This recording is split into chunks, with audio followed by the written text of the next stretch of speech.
مثل سوری دے رہے ہیں یعنی وہ جانور دے رہے ہیں تو یہاں پر لازم آئے گا مشترک، اور مشترک احناف کے نزدیک کسی صورت میں جائز نہیں ہوگا۔ خلاصہ کلام یہ نکلا کہ احناف کے نزدیک ہر حالت میں مثل معنوی ہی یعنی قیمت دینی پڑے گی اس جانور کی، چاہے اس کا مثل ملے یا نہ ملے۔ مثال کے طور پر بآسانی مل جا رہا ہے ہرن کا بچہ یا بکری کا بچہ، پھر بھی احناف کہتے ہیں کہ مثل معنوی دینا پڑے۔ کیوں؟ اس وجہ سے کہ آپ ایک جگہ یہ بات فائنل ہے، سب لوگوں کا اتفاق ہے کہ اگر کوئی آدمی کبوتر کو مار دیتا ہے یا گوریا کو مار دیتا ہے تو مثل معنوی ہی دے گا، قیمت ہی دے گا، لہذا ہر جگہ اب قیمت ہی دینا پڑے گا چاہے اس کا مثل ملے یا نہ ملے۔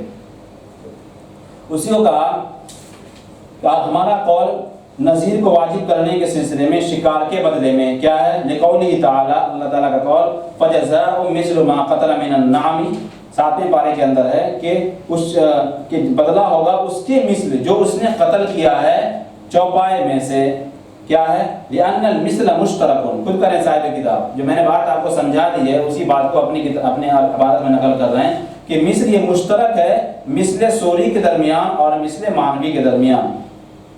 اور مثل معنوی کسے کہتے ہیں؟ بہو القیمت، خود وہی بات کر رہے ہیں کہ مثل معنوی ہے کہ آپ اس کی قیمت دیں۔ وقد اريد المثل بها من حيث المعنى بهذا النص في قتل الحمام والعصفور، کہہ رہے ہیں کہ اس معنی کے لحاظ سے مثل معنوی ہی مراد لیا گیا ہے اس نص کی وجہ سے کبوتر اور گوریا کے قتل میں، یعنی سب لوگ کہتے ہیں کہ کوئی آدمی کبوتر یا گوریا مار دے گا تو وہاں پر مثل معنوی یعنی اس کی قیمت ہی دینی پڑے گی، لہذا ہر جگہ قیمت دینی پڑے گی، یہ احناف کا کہنا ہے بالاتفاق، خود کہہ رہے ہیں ونحوہما بالاتفاق۔ فلا يراد المثل من حيث الصورة، لہذا اس صورت کے اعتبار سے مثل سوری مراد اب لینا درست نہیں ہوگا۔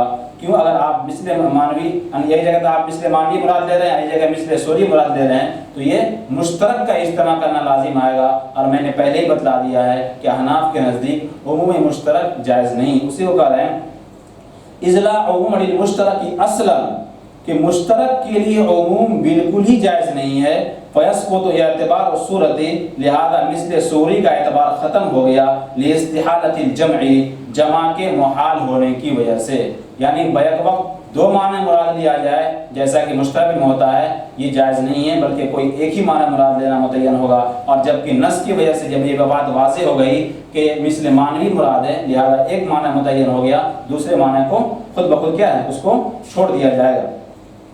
عزیز طلبہ، میں نے پہلے بتلا دیا کہ جب آپ ایک معنی متعین ہو گیا تو اب وہ لفظ مشترک نہیں رہے گا بلکہ آپ وہ مؤول میں تبدیل ہو جائے گا، لہذا جب یہ معنی مراد لے لیے کہ ابھی یہاں مثل سے مراد مثل معنوی ہے، یہی مثل معنوی مؤول کہلائے گا۔ عزیز طلبہ، آج آپ کے اس سبق کے مشترک کے سمجھنے میں کہیں پر کوئی دقت اور پریشانی ہو تو آپ اس کو کامنٹ باکس میں ضرور نقل کریں، انشاءاللہ آپ کے اس اعتراض کا تشفی بخش جواب دیا جائے گا۔